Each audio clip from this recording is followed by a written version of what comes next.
നമസ്കാരം.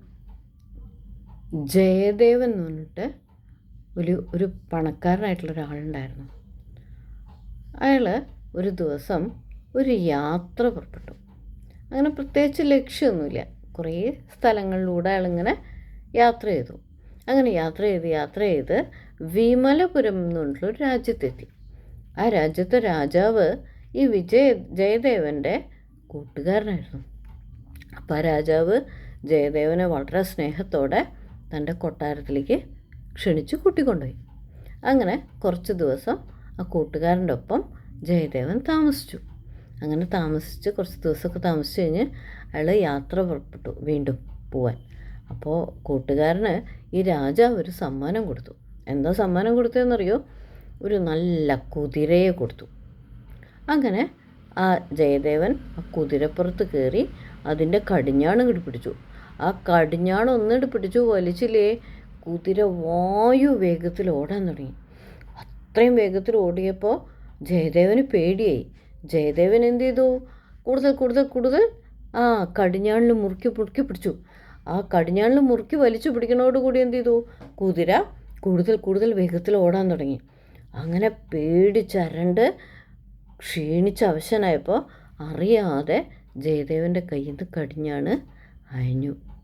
അയഞ്ഞപ്പോൾ എന്തുണ്ടായി? സ്വാഭാവികമായിട്ടും കുതിര നിന്നു. അങ്ങനെ കുതിര നിന്നു കഴിഞ്ഞപ്പോൾ ജയദേവൻ ആശ്വാസമായി. അയാൾ വേഗം കുതിരപ്പുറത്തുനിന്ന് ഇറങ്ങി അയാൾ ചുറ്റും നോക്കുമ്പോൾ ഒരു പരിചയമില്ലാത്ത ഒരറിവുമില്ലാത്തൊരു സ്ഥലം.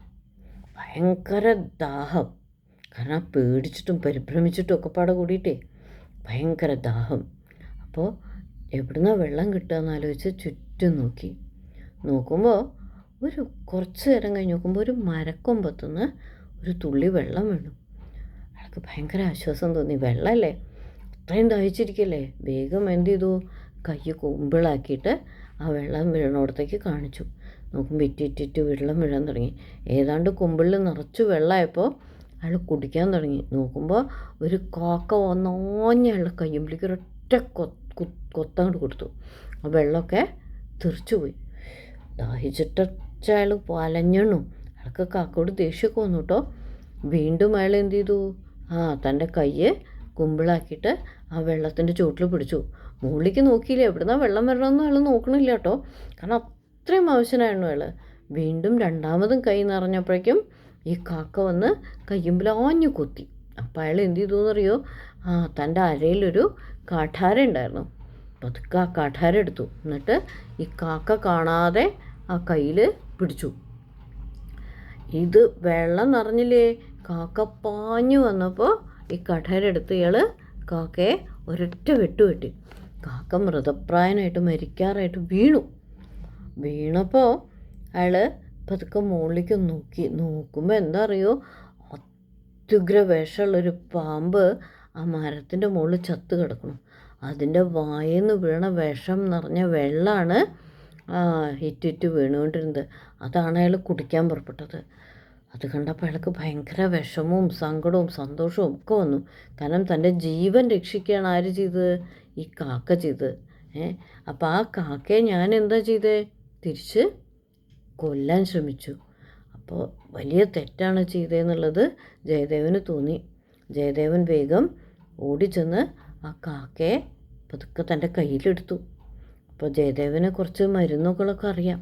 പതുക്കെ കുറച്ച് മരുന്നൊക്കെ കാട്ടുപ്രദേശമാണ്, അവിടെ നിന്നൊക്കെ പോയി പിടിച്ചു കൊണ്ടുവന്ന് അതിൻ്റെ നീരൊക്കെ പിഴിഞ്ഞ് ആ കാക്കയുടെ മേത്തൊക്കെ പുരട്ടി കൊടുത്ത് കുറച്ച് ദിവസം ഈ കാക്കയെ ശുശ്രൂഷിച്ച് അയാൾ കൂടെ കൊണ്ടു നടന്നു. കുറച്ച് ദിവസം കഴിഞ്ഞപ്പോൾ കാക്കയുടെ മുറിവൊക്കെ മാറി കാക്കയ്ക്ക് തനിയെ പറക്കാറൊക്കെ ആയപ്പോൾ ആ കാക്കയെ പറത്തി വിട്ടു.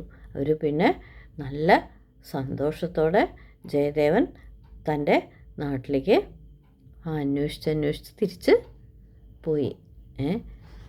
ഓക്കെ, കഥ ഇഷ്ടമായി ഉണ്ടാവുമെന്ന് വിചാരിക്കുന്നു.